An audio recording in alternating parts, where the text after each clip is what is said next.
Ciao amici, bentrovati. Parliamo ancora di questa fortunata serie televisiva. Oggi approfondiamo la figura di Almanso tramite i ricordi di sua moglie Laura e la figlia Rose, un po' romanzati nei famosi libri, ma in gran parte biografici. Tra l'altro era anche un bell'uomo, come potete vedere dai post che ho messo nella sezione community del canale, ci sono un po' di fotografie.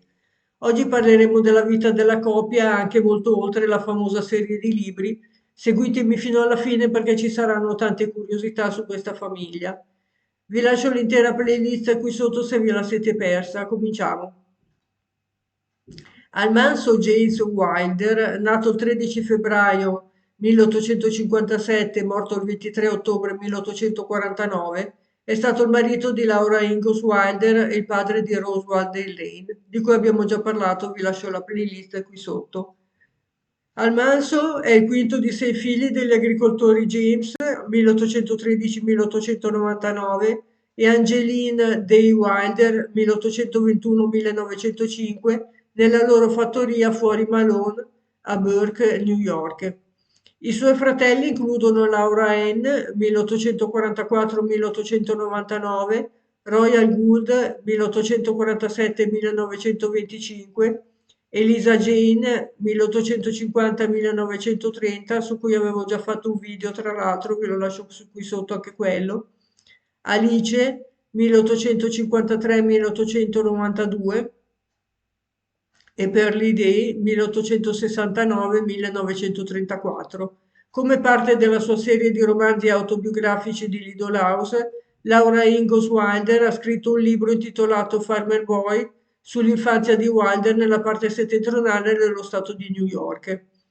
Wilder è un personaggio ben noto nei libri della Liddell House in cui sua moglie ha scritto del suo corteggiamento e del successivo matrimonio in L'inverno lungo, La piccola città nella prateria, Questi felici anni d'oro e I primi 4 anni. È anche apparso brevemente nel capitolo 28 Moving Day in By the Shores of Silver Lake. Almanso è stato caratterizzato come un uomo silenziosamente coraggioso, laborioso, che amava i cavalli e l'agricoltura. Era anche un abile falegname. Farmer Boy racconta gli eventi dell'infanzia di Almanso a partire da quando aveva 8 anni nel 1866. Tra le altre cose va a scuola quando non è necessario a casa per i lavori agricoli, impara a guidare una squadra di buoi, frequenta una fiera nella contea e si gode la celebrazione del 4 di luglio nella metà del XIX secolo in città. Impara anche ad avere a che fare con i suoi fratelli più grandi, in particolare la sorella Elisa Jane, che diventerà insegnante della sua futura moglie. Farmer Boy, per data di pubblicazione, era il secondo libro scritto nella serie di Liddell House, pubblicato nel 1933, fu seguito da Liddell House of the Prayer nel 1935. L'ordine originale di pubblicazione fu cambiato dall'editore Harper con l'uscita della nuova edizione del 1953 illustrata. La famiglia Wilder lasciò Bark nel 1870 a causa di fallimenti culturali. Spostandosi verso ovest, si stabilirono a Spring Valley, nel Minnesota, dove stabilirono una fattoria.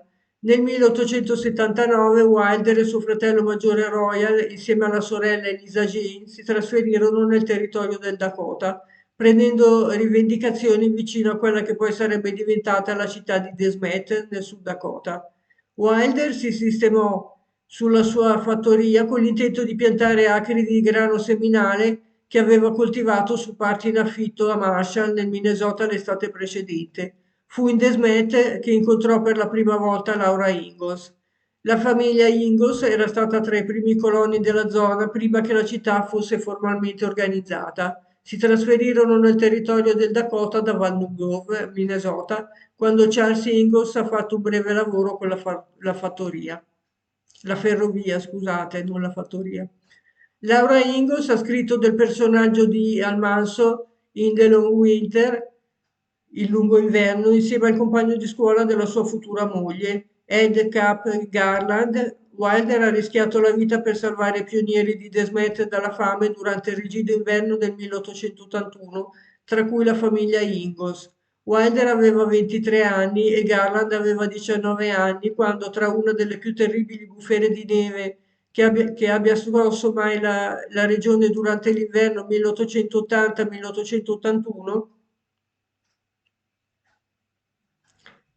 Eh, Hanno percorso 12 miglia, cioè 19 chilometri, alla ricerca di grano che un agricoltore avrebbe presumibilmente raccolto a sud-ovest di Desmet nell'estate del 1880. Sono riusciti a trovare l'agricoltore e l'acquisto. Dopo una difficile trattativa trascinavano 60 bushel di grano su slitte che continuavano a rompere la neve fino a diventare erba fradicia, riuscendo a malapena a tornare a Desmet prima che una tempesta di 4 giorni colpisse la zona.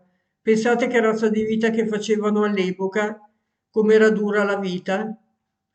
Il matrimonio a Laura Ingalls, parliamo del matrimonio adesso, quando Wilder aveva 25 anni e Laura aveva 15 anni, i due iniziarono a corteggiarsi. Wilder avrebbe guidato Ingalls avanti e indietro da Desmet, un nuovo insediamento a 12 miglia, 19 chilometri fuori dalla città, dove insegnava a scuola e in barco. 3 anni dopo, il 25 agosto 1885, Wilder e Ingalls si sposarono in Desmet con il reverendo Edward Brown.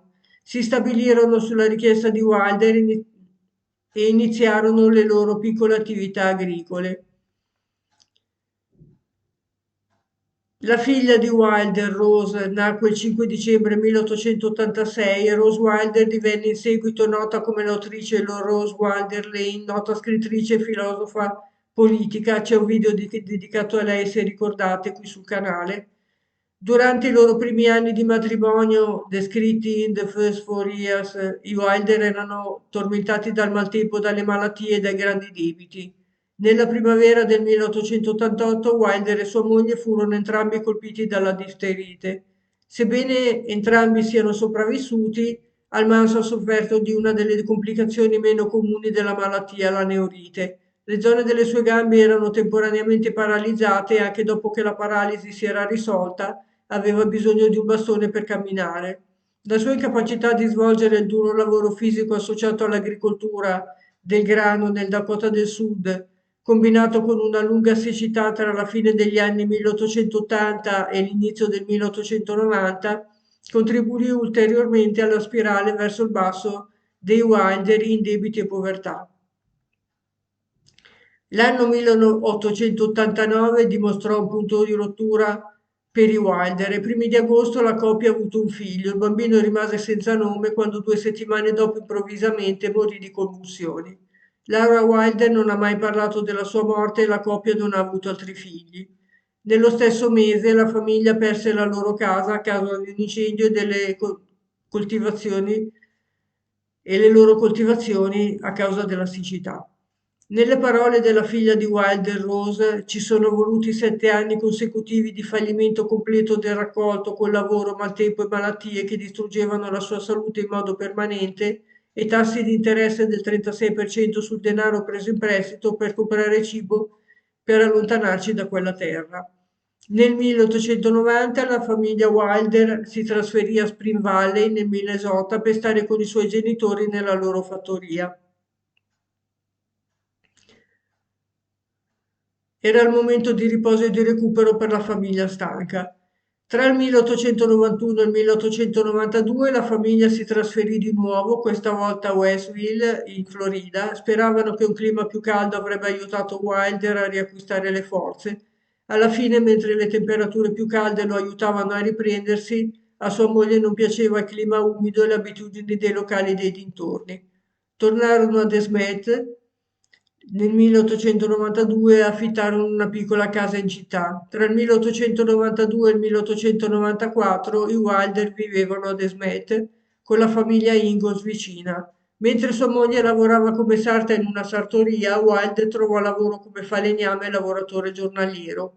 Insieme hanno praticato la frugalità e hanno accuratamente risparmiato denaro. Stabilitesi nel Missouri e negli anni successivi, il 17 luglio 1894 i Wilder lasciarono Desmet per gli Ozarks nel Missouri su un carro coperto attratto da opuscoli di terra della Grande Mela Rossa e storie di un uomo del posto che si era recato nel Missouri per vedere l'aria per sé. Il 31 agosto arrivarono vicino a Mansfield, nel Missouri, e Wilder mise un acconto di $100 su 40 acri, 16,5 ettari di terra collinosa e rocciosa non sviluppata che sua moglie chiamò giustamente Rocky Ridge Farm. La fattoria sarebbe stata la casa finale della coppia. Nel giro di 20 anni Wilder costruì con sua moglie quella che più tardi chiamò la sua casa dei sogni, una casa unica di 10 stanze in cui costruì mobili da cucina su misura per ospitare il suo piccolo telaio da 1,52 metri. La Rocky Ridge Farm fu infine estesa a circa 200 acri, cioè 80,9 ettari, ed era un pollame produttivo, un caseificio e una fattoria di frutta. L'amore per tutta la vita di Wilder per i cavalli Morgan era indulgente e teneva anche una grande mandria di mucche e capre. Aveva imparato una dura lezione concentrandosi sull'agricoltura del grano nel Sud Dakota. I Wilder hanno scelto un approccio più diversificato all'agricoltura adatto al clima degli Ozarks. Almanzo Wilder ha vissuto il resto della sua vita nella sua fattoria e sia lui che sua moglie erano attivi in varie attività di comunità e chiesa durante il loro soggiorno nel Missouri. Anche se i diritti d'autore della Little House e i libri aiutarono a provvedere ai Wilder, la loro figlia li aiutò a sostenerli fino alla metà degli anni 30. Alla fine i loro sforzi a Rocky Ridge durante gli anni 30 e 40, insieme ai diritti d'autore del libro, fornirono finalmente un reddito abbastanza sicuro da permettere loro di raggiungere una stabilità finanziaria che non avevano conosciuto prima del matrimonio. Quando furono sposati per la prima volta, la moglie di Wilder aveva contribuito al loro reddito, prendendo dei pensionanti occasionali, scrivendo colonne per un giornale rurale e prestando servizio come tesoriere agente di prestito per una Farm Loan Association. La loro figlia viveva con i Wilder nella fattoria per lunghi periodi di tempo, vedendo che l'elettricità e altri aggiornamenti moderni venivano portati sul posto.